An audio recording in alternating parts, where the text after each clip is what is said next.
ഇന്നൊരു വാട്ടർമെലൺ ഡ്രിങ്കുമായിട്ടാണ് വന്നിട്ടുള്ളത്. നല്ല റീഫ്രഷിംഗ് ആയിട്ടുള്ള ഒരു ഡ്രിങ്കാണ് ഇത്. നമുക്ക് നോമ്പ് തുറക്കുന്ന സമയത്തും നോമ്പ് തുറന്നതിന് ശേഷം സോഡ ഒഴിച്ചിട്ടും കുടിക്കാവുന്നതാണ്. അപ്പോൾ അതെങ്ങനെയാണ് തയ്യാറാക്കിയെടുക്കുന്നത് നോക്കാം. വീഡിയോയിലോട്ടേക്ക് പോകാം. അതിന് വേണ്ടിയിട്ട് ഞാനിത് അവിടെ ഒരു ബൗളിൽ വാട്ടർമെലൺ എടുത്തിട്ടുണ്ട്. അത് ചെറിയ പീസായിട്ട് കട്ട് ചെയ്തെടുക്കണം കേട്ടോ. അപ്പോൾ നമ്മളെ നാട്ടിലൊക്കെ വത്തക്ക എന്നാണ് പറയുക. അപ്പോൾ ഇതുപോലെ ഒരു മിക്സിയുടെ ജാറിലേക്ക് നമുക്ക് ഇട്ട് കൊടുക്കുക. എന്നിട്ട് നന്നായിട്ടൊന്ന് അടിച്ചെടുക്കുക. വെള്ളമൊന്നും ഒഴിച്ചു കൊടുക്കാതെ വേണം നമ്മളിത് അടിച്ചെടുക്കാൻ വേണ്ടിയിട്ട്. ഇതിലേക്ക് നമുക്ക് നല്ല ഫ്രഷ് ആയിട്ടുള്ള പുതിനയെല്ലാം ചേർത്ത് കൊടുക്കാം. ഒരു ചെറിയൊരു പിടിയോളം ചേർത്ത് കൊടുക്കുന്നുണ്ട്. അതൊക്കെ അവരുടെ ഇഷ്ടത്തിനനുസരിച്ചിട്ട് ആ ഒരു ഫ്ലേവർ കൂട്ടിയെ കുറയ്ക്കുകയൊക്കെ ചെയ്യാവുന്നതാണ്. അപ്പോൾ ഇത് നല്ല ചെറിയ പീസായിട്ട് ചേർത്ത് കൊടുക്കുക. പിന്നെ നമുക്കൊരു പകുതി നാരങ്ങയുടെ ജ്യൂസ് ഇതിലേക്ക് ഒഴിച്ചു കൊടുക്കണം.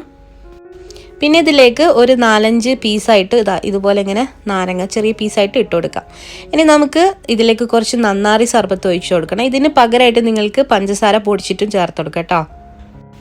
ഇത് നന്നായിട്ട് മിക്സാക്കി കൊടുത്തതിന് ശേഷം നമുക്കിതിലേക്ക് കുറച്ച് ഐസ് ക്യൂബ്സ് ഇട്ട് കൊടുക്കാം. അപ്പോൾ ഞാൻ വാട്ടർമെലൺ ഒന്ന് ജ്യൂസാക്കി എടുത്തത് ഒന്ന് ഐസാക്കിയിട്ടുണ്ടായിരുന്നു, അത് ചേർത്ത് കൊടുക്കുന്നുണ്ട്. പിന്നെ അതുപോലെ തന്നെ സാധാ ഐസ് ക്യൂബ്സും ചേർത്ത് കൊടുക്കുന്നുണ്ട് കേട്ടോ.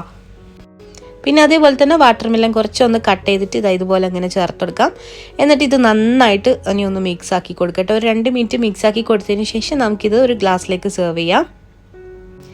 അപ്പോൾ നോമ്പ് തുറക്കുന്ന സമയത്താണെന്നുണ്ടെങ്കിൽ നമുക്കിത് ഇതുപോലെ തന്നെ കുടിക്കാം. അതിന് ശേഷമാണെന്നുണ്ടെങ്കിൽ കുറച്ച് സോഡയൊക്കെ ഒഴിച്ചിട്ട് കുടിക്കാവുന്നതായിരിക്കും ഏറ്റവും നല്ലത്.